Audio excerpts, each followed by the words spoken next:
नमस्कार दोस्तों, स्वागत है आपका स्टडी विथ पृथ्वी पर। दोस्तों, आज हम प्रतिस्थापन विधि से रैखिक समीकरणों को हल करना सीखेंगे। रैखिक समीकरण मतलब जो एक घात वाली समीकरण होती है, जिसमें चर की घात एक होती है या एक्स और वाई दो चर है, तो उसमें एक ही घात दोस्तों दी गई है। इसमें भी एक्स की घात एक है, इसमें वाई की घात एक है, इसमें भी एक्स की घात एक है, वाई की घात एक है। तो ऐसे समीकरण को हम रैखिक समीकरण बोलते हैं। इन समीकरणों को हल करने के लिए, हल करने का मतलब एक्स और वाई के जो मान हैं उनको निकालने के लिए एक विधि प्रतिस्थापन विधि है, उसके बारे में हम आज पढ़ेंगे दोस्तों। ये हमें क्वेश्चन दे रखा है कि इन समीकरणों को हल कीजिए, तो हम इसे प्रतिस्थापन विधि से कैसे हल करते हैं उनको मैं आपको समझाऊंगा दोस्तों। यहाँ पे समीकरण नंबर 1 मैंने लिखा है 3x plus 4y equal to 10 है, वो समीकरण नंबर 1 है। 2x minus 2y equal to 2 है, ये समीकरण नंबर 2 है दोस्तों। अब हम रैखिक समीकरणों को हल करने की प्रतिस्थापन विधि के बारे में समझते हैं दोस्तों। प्रतिस्थापन विधि के में क्या होता है कि जैसे पहले वाले समीकरण है, उसमें से किसी एक चर का मान निकाल दीजिए। आप प्रतिस्थापन करके या पक्षांतरण करके एक चर का मान निकाल दीजिए। उस चर का मान दूसरे वाले समीकरण में लिखिए, तो दूसरे वाले समीकरण से हमें एक चर का मान प्राप्त होगा। उसका मान हम पहले वाले समीकरण में या दूसरे वाले समीकरण में रखेंगे, जिससे हमें वो मान, दूसरे वाले चर का मान भी प्राप्त हो जाएगा। ये दोस्तों मैं समझाऊंगा आपको, अच्छे से करके हम समझेंगे, तब आपको अच्छे से समझ में आएगा। आप वीडियो के अंत तक बने रहिए, आपको पूरा वीडियो देखना है, जिससे प्रतिस्थापन विधि आपको अच्छे से समझ में आ जाएगी दोस्तों। सबसे पहले हम समीकरण नंबर 1 लेते हैं। समीकरण नंबर 1 हमने ली 3x plus 4y equal to 10 है। यहाँ से हम x का मान निकालेंगे। x का मान निकालने के लिए हम क्या करेंगे कि 3x है, 3x को ऐसा कैसा लिखेंगे, 4y को हम इधर भेज देंगे 10 की तरफ, पक्षांतरण कर लेंगे, तो इक्वल टू आ जाएगा 10। और ये 4y प्लस के है तो इधर जाएंगे तो माइनस के 4y हो जाएंगे।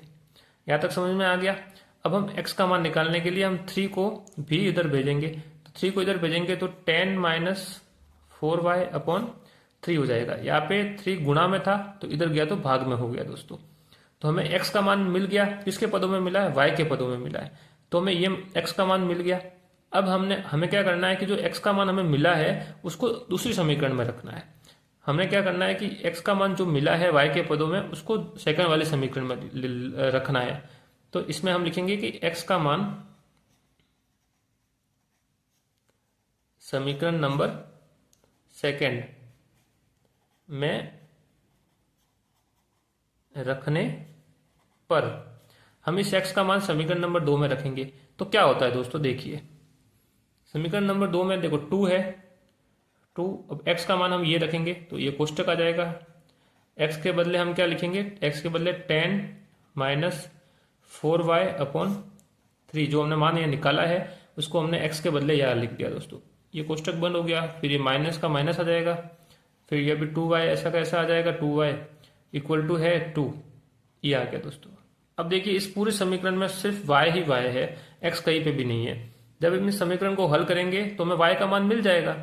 फिर हमारे पास y का मान आ गया, उसको आप इस समीकरण में भले रख दीजिए तो x का मान हमें मिल जाएगा। तो बस इसको सॉल्व करते हैं दोस्तों, कैसे होता है देखिए। 2 का हम अंदर जब कोष्टक के अंदर गुणा करेंगे तो 2 का गुणा 10 से भी होगा, 2 का गुणा 4 से भी होगा। 2 का गुणा 10 से करेंगे तो कितना होगा, 20 हो जाएगा। और 2 का गुणा 4 से करेंगे तो कितना हो जाएगा, माइनस है 2, 8y हो जाएगा। इतना आपको समझ में आ गया होगा दोस्तों। उसके बाद हम क्या करेंगे कि ये 3 नीचे ऐसा कैसा आ जाएगा, फिर माइनस है 2y है इक्वल टू 2 है। यहाँ तक दोस्तों समझ में आ गया होगा।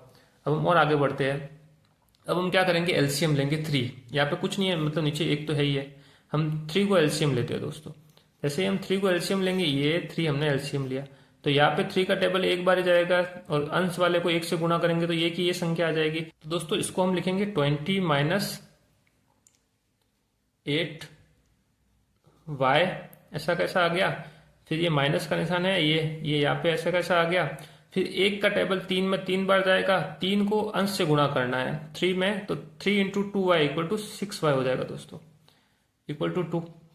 एलसीएम लेके हमने इसको सोल्व किया दोस्तों, तो यहाँ तक आपको समझ में आ गया होगा। अब हम क्या करेंगे, ये यहाँ से यह भाग में है तो ये इसका पक्षांतरण करेंगे तो इधर गुणा में चला जाएगा दोस्तों। तो इसको हम पक्षांतरण करते हैं, यहाँ पे 20 आ जाएगा, 20 माइनस है ये 8y है और ये माइनस 6y है, दोनों माइनस माइनस है तो जुड़ जाएंगे। तो 8y प्लस 6y कितने हो जाएंगे दोस्तों, माइनस के 14y हो जाएंगे। यहाँ तक समझ में आ गया। फिर 3 है, 3 को हम इधर भेज देंगे, तो यहाँ पे ये डिवाइड में है, भाग में है, तो इधर गुणा में हो जाएगा, तो 2 इंटू 3 हो गया दोस्तों। यहाँ तक समझ में आ गया होगा आपको। अब हम आगे बढ़ते हैं, इसमें 20 हो गया, माइनस 14y हो गया दोस्तों, और 2 इंटू 3 कितने हो गए, 6 हो गए दोस्तों। यहाँ तक समझ में आ गया। अब हमें इसको किस तरह से करें कि y का मान हमें मिल जाएगा, तो हमें क्या करना है दोस्तों कि ये माइनस के 14 है, इसको आप इधर भेज दो, तो ये 20 इधर के इधर रख दो आप, और माइनस के 14 को इधर भेज दो और 6 को इधर भेज दो। 6 प्लस वाले है तो ये बराबर के इधर आएंगे तो माइनस के हो जाएंगे, तो ये -6 हो गया, और माइनस के 14 है तो ये बराबर के इधर जाएंगे तो प्लस के 14 हो जाएंगे दोस्तों। अब हम क्या करेंगे कि 20 में से 6 गए तो 14 आ गए, तो 14 इक्वल टू 14y। तो y का मान हम क्या करेंगे, 14 में 14 का भाग देंगे दोस्तों, 14/14, तो कितना आ जाएगा दोस्तों, 1 आ जाएगा। तो हमारे पास क्या हो गया दोस्तों, y का मान कितना आया, y इक्वल टू 1। यहाँ तक आपको समझ में आ गया होगा कि हमने क्या किया कि जो बाहर वाली संख्या थी उसको गुणा किया, फिर हमने एलसीएम लिया, 3 एलसीएम आया हमारे पास, फिर हमने एलसीएम जो नीचे था उसको उधर भेजा, तो ये भाग में था तो ये गुणा में चला गया। फिर हमने ऊपर वाले जो समीकरण है उसको हल किया, उसके बाद हमने पक्षांतरण किया, पक्षांतरण करके हमने y का मान निकाल दिया दोस्तों। तो y का मान हमारे पास 1 आ गया।